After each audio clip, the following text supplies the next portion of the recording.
સ્વાગત કરું છું મિત્રો તમારું રોલેક્સ બોયઝ એજ્યુકેશન ચેનલમાં ને આજે એક મહત્ત્વની અપડેટ સાથે આપણે લઈને આવી ગયા છીએ એક નવો વિડીયો। આજે છે 27 ડિસેમ્બર 2023ના રોજ દીપક રજની સાહેબે ટ્વીટ કર્યું છે કે ગુજરાતમાં તમામ સરકારી વિભાગોમાં આશરે 40થી 60% સરકારી કર્મચારીઓની ઘટ છે। મિત્રો આગળ વાત કરીએ એ પહેલાં આપણી ચેનલને એકવાર જરૂરથી જોઈન કરી લેજો। આવતા વર્ષ સુધીમાં ઓનલાઈન પરીક્ષા પદ્ધતિના આશરે ઘટ પૂર્ણ કરાશે। મુખ્ય સચિવ રાજકુમાર સરની આ જાહેરાત છે અને દીપક રજની સરે ટ્વીટ કર્યું છે।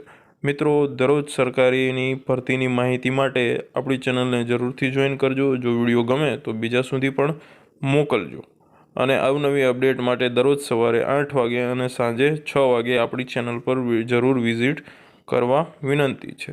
જય હિન્દ।